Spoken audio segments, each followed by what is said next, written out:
La bonne compréhension de la notion de sonde, de hauteur d'eau et de profondeur est indispensable à la résolution de tout problème de marée. Ces notions font partie du programme du permis côtier et sont supposées être maîtrisées lors de la préparation de votre examen hauturier. Un petit rappel peut cependant être utile et c'est tout l'objet de cette vidéo. Pour traiter le sujet, nous allons prendre un exemple concret en nous intéressant à la partie nord-est de notre carte d'exercice. En entrée de Vilaine, vous pouvez remarquer la présence d'une sonde côté 0,30 soulignée.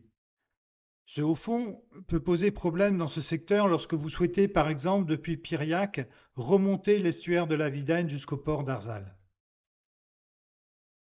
Il faut comprendre que la vision que vous avez du littoral avec votre carte correspond au zéro des cartes, c'est-à-dire à une basse mer proche d'un coefficient 120. Le coefficient 120 étant le coefficient de marée le plus élevé possible. Le marnage, qui est la différence de hauteur entre la basse mer et la pleine mer, est alors à son maximum. Ce zéro des cartes détermine un niveau de référence que l'on appelle la sonde. La sonde correspond à tous ces chiffres que vous pouvez observer sur votre carte. La valeur de la sonde en un endroit donné est invariable. Elle ne change jamais. Cette sonde peut cependant être soit positive, c'est-à-dire qu'à l'endroit où vous êtes, il reste toujours de l'eau, ici par exemple 1,90 m, comme on peut le voir sur la carte. On dit alors que cette sonde est couvrante. Ou négative. Négative, ici on voit un 0,30 souligné, c'est-à-dire qu'à cet endroit, le sol émerge de la valeur soulignée. La sonde est alors dite découvrante. C'est très concret, ça veut dire qu'à basse mer, au zéro des cartes, vous allez taper le caillou. Mais vous ne naviguez jamais réellement au zéro des cartes. Le plus souvent, une lame d'eau appelée hauteur d'eau se rajoute à la valeur de la sonde. Cette hauteur d'eau, vous pourrez en lire la valeur minimale et maximale sur votre annuaire des marées. La hauteur d'eau n'est pas constante puisqu'elle évolue au fil de la marée, mais aussi en fonction de l'importance du coefficient de marée. Pour savoir si vous pouvez passer sur une sonde en toute sécurité, il faut connaître deux choses.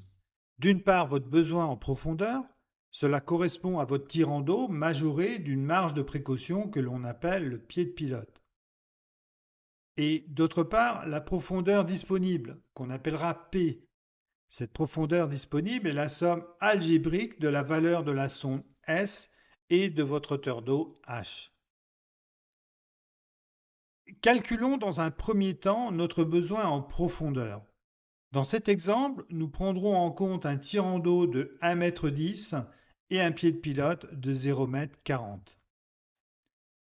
Notre besoin en profondeur est égal à notre tirant d'eau majoré du pied de pilote, soit 1,10 m plus 0,40 m, ce qui nous fait 1,50 m. Il nous faut donc disposer d'une profondeur de 1,50 m pour passer le bateau.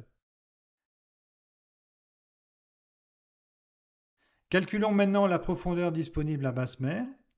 La profondeur elle est égale à la hauteur d'eau, 3,10 m, majorée de la valeur de la sonde, ici, moins 0,30 m, ce qui nous fait une profondeur disponible à basse mer de 2,80 m. Conclusion, nous disposons donc de 2,80 m pour passer le bateau pour un minimum requis de 1,50 m. Donc tout va bien, par mer calme en tout cas, nous pourrons passer sur ce haut fond.